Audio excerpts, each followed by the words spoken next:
जय श्री श्याम साथियों, कैसे हैं आप सब। स्वागत है आपका एक बार फिर आपके अपने YouTube channel Shri Shyam classes में। जी हाँ साथियों, प्रतिशतता अपन ने पूरी कर ली है। आर्मी अग्निवीर भर्ती 2026 के अंदर मैथ्स की अपनी जो सीरीज चल रही है मेरे भाइयों, उसके अंदर अपन ने प्रतिशतता पूरी कर ली है। अब बात करेंगे प्रॉफिट एंड लॉस की, जिसकी पहली क्लास आज आपके सामने रहेगी। ये अपना जो बैच है बदन पर वर्दी लेनी ही लेनी है मेरे भाइयों, तो बदन पर वर्दी लेनी है तो बने रहिएगा आपके अपने यूट्यूब चैनल के साथ में। साथियों, प्रतिशतता का खात्मा अपन ने कर चुके हैं। इसी प्रकार से डेली की क्लास रहेगी।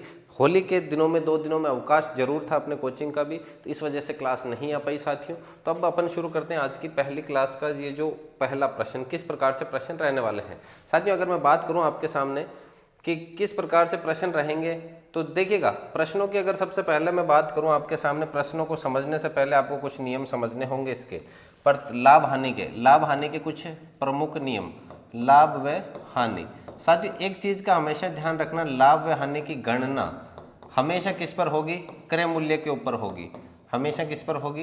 क्रय मूल्य के ऊपर। अब सर ये क्रय मूल्य क्या चीज है? एक होता है क्रय मूल्य और एक रहेगा आपके विक्रय मूल्य। दो चीजें रहेगी, एक रहेगा क्रय मूल्य और एक रहेगा विक्रय मूल्य।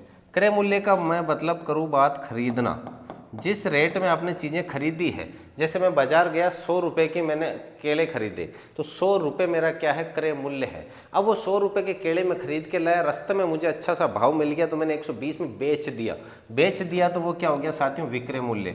बेचना यानी विक्रय मूल्य। देखो वी और बे, बेचना और विक्रय मूल्य, कैसे खरीदना और कैसे क्रय मूल्य और कैसे खरीदना।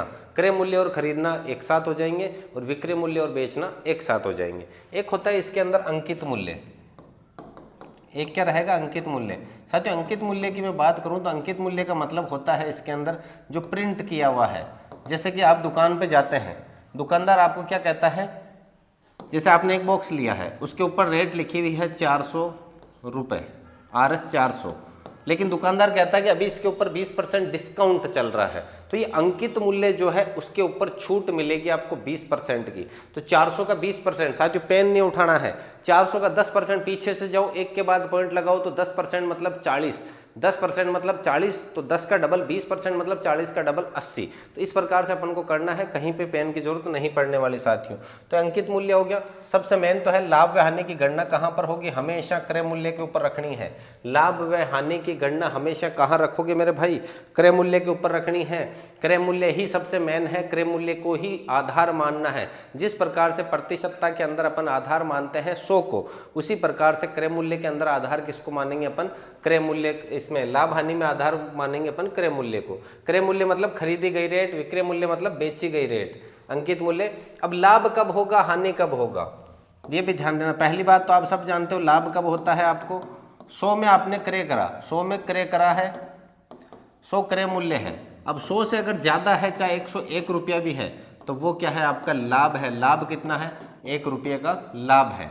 अगर हानि की बात करें, आपने 100 रुपये में कोई चीज खरीदी है, 100 रुपये आपका क्या है? क्रय मूल्य है, 100 रुपये क्रय मूल्य है। और अब वो आपने 100 से कम यानी अगर 99 में भी बेच दी, तो 1 रुपये की क्या हो जाएगी? हानि हो जाएगी। यानी जितनी खरीदी है उससे ज़्यादा में अगर आपने बेच दी, तो वो आपका क्या हो जाएगा साथियों? क्रय मूल्य के ऊपर लाभ हो जाएगा ज़्यादा में बेचने पर।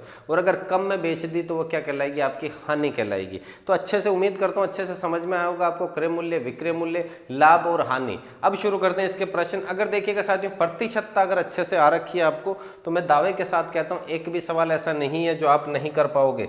ज्यादातर सवाल साथियों मुख्य जबानी करने की कोशिश करेंगे, जहां पेन भी उठाने की जरूरत नहीं पड़े। एक वस्तु को 1440 में बेचने पर 20% का क्या होता है? लाभ। अब बेचने का मतलब क्या है साथियों? विक्रय मूल्य। क्या है? विक्रय मूल्य। और ये कह रहा है कि मैंने 1440 में बेची है किसी को, तो मुझे 20% का लाभ हुआ है। अब ध्यान रखना, लाभ हमेशा 100 से ऊपर जाएगा और हानि हमेशा 100 के नीचे आएगी। 100 एग्जैक्ट क्रय मूल्य को मानना है। 100 किसको मानना है? क्रय मूल्य को हमेशा कितना मानना है? आपके क्रय मूल्य को हमेशा क्या मानोगे आप? 100। क्रय मूल्य को हमेशा क्या मानोगे? 100। जिस प्रकार से प्रतिशतता के अंदर हम हर सवाल 100 से शुरू करते हैं, क्रय मूल्य को भी 100% मानते हुए सवाल सॉल्व करना है। 20% का लाभ होगा, इसका मतलब 120% आपको दे रखा है। कितना? 1440 आपको दे रखा है। अब पूछा वस्तु का क्रय मूल्य कितना होगा, तो क्रय मूल्य हमेशा कितना होता है साथियों? 100 होता है। तो 100% आपको पूछा गया है। तो 1440 लिखा मैंने। ये 120 जो है वो तो आ जाएगा इसके नीचे की तरफ 120, और यहाँ अगर 100 लिख रहे हैं तो यहाँ पर भी 100 से गुणा कर देंगे। अगर वो पूछता बताइए इसको 20% हानि पर बेचे तो कितना होगा, तो 20% हानि मतलब 80%, तो यहाँ अगर 80 लिखूंगा तो यहाँ पर भी 80 लिखा जाएगा। अभी क्रय मूल्य पूछा है तो क्रय मूल्य 100% होता है। अब काट छाट कर दो, 0 से 0, 12 से 144, 12 बार 12 इंटू 100, 1200। तो इसका राइट आंसर क्या हो जाएगा मेरे भाइयों, 1200 हो जाएगा। अगर आपको पहले से सवाल आते हैं तो वीडियो को पॉज करना, वहीं पे रोकना और इस सवाल को सॉल्व करना, फिर जब मैं कराऊं तो इसका आंसर मिलान करना कि आपके कितने प्रश्न सही हो रहे हैं। नेक्स्ट प्रश्न की बात करें, एक वस्तु को 1710 रुपए में बेचने पर, बेचने मतलब विक्रय मूल्य पर 10% की क्या हो रही है, हानि। 10% हानि का मतलब हो गया 90%, बराबर क्या हो गया 1710। 90% बराबर क्या हो जाएगा मेरे भाई 1710। तो वस्तु का क्रय मूल्य कितना है, क्रय मूल्य मतलब वापस वही 100% पूछा आपसे, क्रय मूल्य कितना है तो वही 1710, ये 90 आ जाएगा नीचे, इधर 100 तो इधर भी 100 लिख दो, 10 से 10 काट दो, 9 का भाग दिया 9 एकम 9, बचे कितने 8, 8 और 1 81, 9 9 81, तो 19 इंटू 20, 19 इंटू 20 लगाया आगे तो मैंने कितना आ गया रेट 1900 आ गई, कितने आ गई 1900 आ गई साथियों। तो देखिएगा पिछले सवाल में आपने था कि लाभ हो रहा है तो मैंने 120 कर दिया 20% लाभ, अब की बार हानि थी 10% की तो 100 से 10 कम करके मैंने क्या करा है 90 के बराबर 1710 को रखा है। अब देखिएगा मोस्ट इंपॉर्टेंट सवाल है साथियों अपने आर्मी के लेवल की, अगर मैं बात करूं तो एक वस्तु को 8% हानि पर बेची जाती है, 8% हानि पर बेची जाती है। 8% हानि का मतलब आपने कितने में बेच दी, 92% में बेच दी है। यदि इसे 105 रुपये अधिक लेता, अगर मैं 105 रुपये और ले लेता ना साथियों, 105 रुपये सर 92% में तो बेच दी मैंने, अगर मैं 105 रुपये और ले लेता इसमें तो मुझे पूरे सौदे में क्या होता 7% का लाभ होता, तो पूरे सौदे में 7% लाभ मतलब 107%। देखिएगा 92 मैंने बेच दी, अब वो कह रहा है 105 रुपये और ले लेते, और ले लेते मतलब आप जोड़ देते तो मैंने जोड़ दिया, तो आपको पूरे सौदे में 7% का लाभ मतलब 100 + 7 107% का क्या हो जाता लाभ हो जाता। बिल्कुल सिंपल क्वेश्चन है, बस थोड़ा सा लैंग्वेज का ध्यान रखना मेरे भाइयों। देखिएगा 92% का मतलब 8% हानि पर बेची, 105 रुपये अधिक और लेते मतलब प्लस कर दो तो आपको क्या हो जाता पूरे सौदे में 7% का क्या हो जाता लाभ हो जाता। तो वस्तु का क्रय मूल्य पूछा है, वस्तु का क्रय मूल्य की अगर मैं बात करूं तो सबसे पहले तो 105 यहीं रखूं, 92 को उधर भेज दूं मैं, तो 107 माइनस 92 तो 105 बराबर कितने परसेंट हो गए 7 और 8 15%, 15% बराबर क्या हो गया 105। अब आपसे पूछा इन्होंने क्रय मूल्य, क्रय मूल्य का मतलब क्या होता है साथियों 100% पूछा है, तो 100% बराबर क्या हो जाएगा 105 तो है जैसे है, ये 15 नीचे की तरफ, ये 15 नीचे आ गया, इधर 100 है तो उधर भी 100 से मल्टीपल कर दो, 15 से काटा 15 5 75, 15 6 90, 15 7 105, 15 7 105, 7 इंटू 100, 7 इंटू 100 कितना हो गया 700। तो इस वस्तु का क्रय मूल्य कितना हो गया है 700 हो गया है। एक बार वापस देखना साथियों, 8% हानि का मतलब है 92%, फिर वो कह रहा है कि अगर आप 105 रुपये ज़्यादा लेते यानी प्लस का निशान लगा दो, अगर वो कहता है 105 रुपये कम लेते मतलब माइनस का लगा दो, तो 7% लाभ होता पूरे सौदे में, तो एक 92% में बिक गई, 105 रुपये और लेते तो 7% लाभ हो जाता है यानी 107%। प्रतिशत को अलग रखा तो प्रतिशत का अंतर आ गया 15% का, वो दे रखा 105 के बराबर। अब आपसे 100% क्रय मूल्य पूछा है। देखिए एक वस्तु को 12% हानि पर बेची जाती है, 12% हानि का मतलब 88% में बेच दी।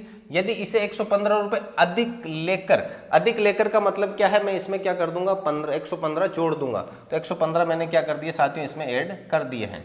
अब वो कहता है अधिक लेकर बेचा जाए तो पूरे सौदे में 11% का लाभ होता है, यानी 111% रख दूं मैं यहाँ पर, तो 11% का लाभ मतलब 111% में यहाँ रख सकता हूँ। तो वस्तु का क्रय मूल्य कितना होगा वही 100% पूछा है, 88 को इधर ले जाता हूँ मैं, तो 115 बराबर 111% माइनस 88%, तो 115 बराबर 111 और 88 का अंतर कितना हो गया साथियों 83, कितना अंतर हो गया यहाँ पर 23 क्या हो जाएगा इसका अंतर हो जाएगा, तो 23 इसका क्या हो गया है अंतर हो गया 23%। अब आपसे पूछा क्रय मूल्य कितना होगा, क्रय मूल्य का मतलब 100% पूछा है आपसे, तो 115/23 और इधर 100 लिखा तो इधर भी क्या कर दोगे 100 से गुणा कर दोगे, तो 23 से 115 को काटा 5 बार, 5 से 100 को काटा 5 इंटू 100 करा तो कितने हो गए 500, 5 इंटू 100 कर दिया तो कितने हो जाएंगे 500, तो 100% बराबर यानी क्रय मूल्य कितना हो जाएगा 500 हो जाएगा। तो मतलब यह है कि 12% और 11% दोनों को जोड़ दो, अंतर और हानि और लाभ है तो दोनों को क्या कर दोगे, जोड़ दोगे, तो वो 23% है। वो 23% आपको रेट दे रखी है 115 रुपए। नेक्स्ट क्वेश्चन की तरफ चलें। एक वस्तु को 1530 में बेचने पर 1530 में बेचने पर 10% की क्या हो रही है, हानि। 10% हानि का मतलब 90% बराबर क्या हो जाएगा, 1530। 10% हानि का मतलब क्या हो गया, 90%। तो 90% बराबर क्या है मेरे भाइयों, यहाँ पर 1530 दे रखा है। 12% लाभ कमाना है। अब देखो पिछले सवालों में सब में क्रय मूल्य पूछ रहे थे, क्रय मूल्य का मतलब होता है 100% पूछ रहे थे, लेकिन अब की बार क्या करा है, अब की बार क्रय मूल्य नहीं पूछा है, इसने 12% लाभ पूछा है। तो अपन यहाँ 100 की जगह कितना लिखेंगे, 112 लिखेंगे।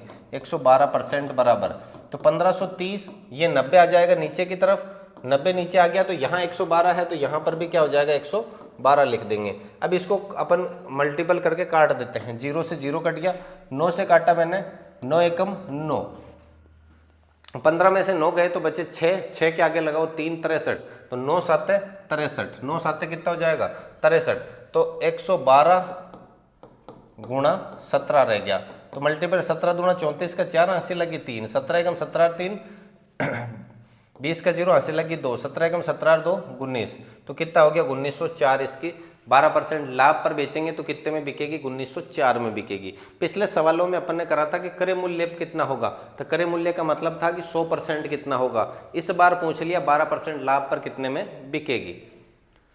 नेक्स्ट प्रश्न है, एक व्यापारी ने 1 रुपए में 40 संतरे खरीदे।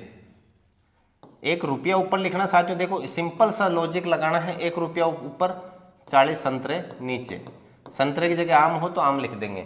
खरीदे, खरीदे मतलब क्रय मूल्य, ध्यान रखना, खरीदे, खरीदे मतलब क्या करना है, 100 जो है 100% बराबर ये क्रय मूल्य है, ये क्या है, क्रय मूल्य दे रखा है आपको।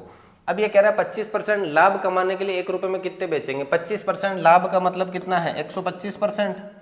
ध्यान रखना 1/40 है जैसे ही है, इधर मैं 125% लिखूं तो गुणा भी किससे करूंगा साथियों, 125% से करूंगा।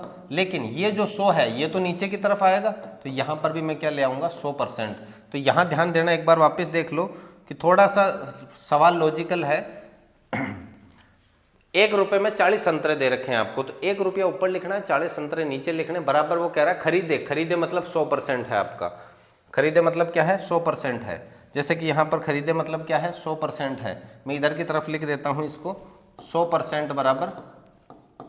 अब आपको कह रहा है 25% लाभ कमाना है, यानी 125% बराबर 1 रुपए में 40 संतरे, ये 100 तो नीचे की तरफ आएगा मेरे भाइयों, तो ये नीचे की तरफ 100 आ गया। इधर 125 लिखा तो उधर भी 125 लिखूंगा मैं, 125, 25 चौक 100, 25 पंजे 125, 5 से काटा, 5 8 40, ऊपर तो कुछ भी नहीं बचा तो 1, नीचे 8 चौक 32, तो ऊपर तो क्या लिखे मैंने, रुपए, तो 1 रुपया। संतरे कितने, 40 की जगह कितने हो गए, 32। तो 25% लाभ कमाने के लिए मुझे 1 रुपए में 32 संतरे बेचने होंगे, तभी जाकर के मैं 25% लाभ कमा पाऊंगा। यानी मैंने खरीदे कितने हैं, 1 रुपए में 40 खरीदे हैं। तो ऑप्शन में अगर आप तुक्का लगाना चाहो तो देखो 40 खरीद लिए, अब 40 के 40 ही बेच दोगे वापिस, तब तो न तो लाभ होगा न हानि होगी। 40 से ज़्यादा बेच दिए तो आपको हानि हो जाएगी। तो अब बचे 2 ही ऑप्शन, सर हमें नहीं पता, तो तुक्का लगाओ तो इन 2 ऑप्शन की तरफ जा सकते हो आप। लेकिन जब इतना सिंपल सवाल है तो तुक्का की जरूरत ही नहीं पड़ेगी साथियों। एक व्यापारी ने 11 रुपए में 30 आम खरीदे, तो रुपया ऊपर लिखना है, रुपया क्या करेंगे अपन ऊपर लिखेंगे, 11 रुपये में 30 आम, 11 रुपए में कितने लिखेंगे, 30 आम। खरीदे, खरीदे मतलब 100%। 20% लाभ कमाने के लिए उसे, अब 20% लाभ कमाना है तो कितना लिखूंगा, 120%। 11 रुपए में 30 तो है ही है साथियों, ये 100 नीचे आ जाएगा तो 1/100, इधर 120 लिखा तो इधर भी 120 लिखेंगे। 0 से 0 कट गया, 3 से काटा, 12 को 4 बार, 4 से 100 को काटा 25 बार, तो ऊपर तो कितना बचा हुआ है, 11 रुपए, नीचे कितने हैं, 25 आम। तो 11 रुपए में कितने आम बेचने होंगे, 25 आम बेचूंगा अगर मैं, तो मेरे को क्या हो जाएगा, 20% का लाभ हो जाएगा। 11 रुपए में 30 आम मैं खरीदता हूँ और 11 रुपए में 25 अगर बेचता हूँ तो मुझे 20% का लाभ हो जाएगा।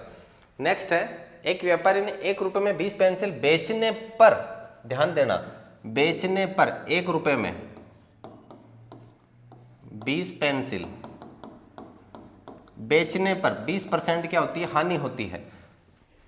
पिछले सवाल में था कि 11 रुपए में 30 आम खरीदे मतलब अपन ने 100% माना कि क्रय मूल्य 100% होता है, लेकिन नेक्स्ट सवाल ऐसा नहीं है। नेक्स्ट सवाल में 20% हानि, 20% हानि का मतलब क्या लिखोगे 80%, 20% हानि, तो 80% बराबर क्या हो जाएगा 1 रुपए में 20 पेंसिल। अब वो कह रहा है 20% लाभ कमाना, 20% लाभ तो तभी कमाया जाएगा जब 120 हो, तो आप कितने में कितने पेंसिल बेचोगे, तो ये 1/20 तो है ही है, जैसे 80 आ जाएगा आपका नीचे की तरफ और इधर 120 तो इधर भी 120 हो जाएगा। 0 से 0 काट दिया, 2 से काटा 6 बार, ऊपर तो बच गया कितना 6, नीचे 80, 2 के पाड़े से और काट दो, 2 के पाड़े से काटा 3, 2 के पाड़े से काटा 40, और इसने यही पूछा है 3 रुपए में कितनी पेंसिल, 40 पेंसिल बेचनी होगी। 3 रुपए में कितनी पेंसिल, 40 पेंसिल बेचनी होगी, तब जाकर के मुझे क्या होगा 20% का लाभ होगा। यानी आपने खरीदी तब 20% हानि, हानि का मतलब मैंने 80% बराबर सीधा सा रखा है, 80% बराबर 1 रुपए में 20 पेंसिल रखी है, और 120% यानी कि 20% लाभ कमाना तो 120% के बराबर रखी है साथियों। 10 वस्तुओं का क्रय मूल्य 7 वस्तुओं के विक्रय मूल्य के बराबर है, तो व्यापारी का लाभ या हानि प्रतिशत बताओ। देखो इस प्रकार में एक सवाल का सूत्र काम में लेना, खरीदा माइनस बेचा अपॉन बेचा गुणा 100। अगर पूरा का पूरा उत्तर पॉजिटिव हो, अगर पूरा उत्तर पॉजिटिव हो तो आपको करना है कि क्या होगा लाभ होता है। अगर नेगेटिव हो, अगर नेगेटिव हो तो क्या होगा हानि होगी। पॉजिटिव और नेगेटिव कब होगा, अगर आपने खरीदी जैसे 100 रुपए में है और बेची 200 में है, तो 100 माइनस 200 करोगे तो माइनस में उत्तर आएगा, तो आपको क्या हो जाएगी हानि हो जाएगी। अगर आप खरीदे कम में हो, 100 में खरीदे 50 में बेच दी, तो 100 माइनस 50 यानी कि 50 बचेगा प्लस का, तो पॉजिटिव आते ही क्या हो जाएगा लाभ हो जाएगा। तो देखिएगा इस प्रकार के सवाल को किस प्रकार से अपन को करना है। खरीदा माइनस बेचा अपॉन बेचा वाला सूत्र लगाएंगे। खरीदा, खरीदा मतलब क्रय मूल्य, क्रय मूल्य कितना है 10 वस्तुओं का क्रय मूल्य, तो 10 है क्रय मूल्य, तो 10 माइनस बेचा, बेचा यानी 7 वस्तुओं के विक्रय मूल्य बटा 7, इधर बटा 7 गुणा 100, बस इसको सॉल्व करना है। तो 10 में से 7 गया 3 बटा 7 गुणा 100, 3 को 100 से गुणा करो 300, 300 में 2 7 का भाग। तो देखो इस प्रकार से 42 सही 6/7, 31 सही 6/8, 42 से 6/7 प्रतिशत हानि। तो पहली बात तो हानि तो है ही नहीं, हानि नहीं है तो हानि वाला तो ऑप्शन काट ही दो। तो 300 में 7 का भाग दे दो सीधा सीधा, 7 चौक 28, बच्चे कितने 2 0, 7 7 दूनी 14, बच्चे कितने 6/7, 42 सही 6/7 प्रतिशत का क्या हो रहा है लाभ हो रहा है। 42 सही 6/7 प्रतिशत क्या हो जाएगा साथियों यहाँ पर लाभ हो जाएगा। खरीदा माइनस बेचा अपॉन बेचा गुणा 100 वाला सूत्र यहाँ पर लगाना है, सीधा सा शॉर्टकट करने के लिए साथियों। 24 वस्तुओं का क्रय मूल्य 27 वस्तुओं के विक्रय मूल्य के बराबर है, तो 24 का क्रय मूल्य खरीदा यानी 24 माइनस बेचा यानी 27 बट्टा बेचा यानी 27 गुणा 100। तो यहाँ पर मैं लिखूंगा 24 में से 27 गया तो माइनस का 3/27 गुणा 100, तो माइनस 3 × 100 कितना हो जाएगा 300 माइनस के बट्टा 27। साथियों यहाँ ध्यान देना 300/27 माइनस में है, इसका मतलब 100% क्या होगा हानि होगी। तो लाभ वाले ऑप्शन अपने आप कट गए, तो बचा क्या हानि। और करके देख लेते हैं अपन 300 में 27 का भाग, 27 का भाग दे दो 300 में। सबसे पहले 27 एकम 27, बचे कितने 3 और ये 0 लगा दो ऊपर से, फिर 27 एकम 27, फिर बचे कितने 3, तो 3 ऊपर 27 नीचे, 3 एकम 3, 3 नाम 27, तो 11 सही 1/9 प्रतिशत की क्या हो जाएगी हानि, क्योंकि उत्तर क्या आ रहे हैं माइनस में आ रहे हैं, माइनस में आ रहे हैं तो पूरे सौदे में क्या होगा हानि होगी मेरे भाइयों। तो साथियों अगर आपको हमारे पढ़ाने का तरीका पसंद है, क्लास पसंद है, तो साथियों यूट्यूब चैनल हमारा जो है श्री श्याम क्लासेस, उसको लाइक शेयर और सब्सक्राइब ज़रूर करना है मेरे भाइयों। तो अपन इसी प्रकार के क्लासेस साथियों मिलते रहेंगे और आपको पूरा का पूरा मैथ्स का, साइंस का और रीजनिंग का पूरा कोर्स यहाँ पर अवेलेबल हो जाएगा साथियों। टेस्ट सीरीज़ के साथियों कल के दिन में आपके सामने पहला टेस्ट सीरीज़ पे अपना ऐप के ऊपर आ जाएगा मेरे भाई। तो मिलते हैं अगली क्लास में साथियों, बस अपने दोस्तों के साथ शेयर जरूर करना इस क्लास को। अंतिम समय तक साथियों हम आपके साथ में खड़े रहेंगे, जिस दिन आप एग्ज़ाम जाओगे वहाँ तक साथियों। तो बस आपको करना है क्या, आपका अपना प्यार बनाए रखना। मिलते हैं अगली क्लास में, तब तक के लिए जय हिंद, वंदे मातरम।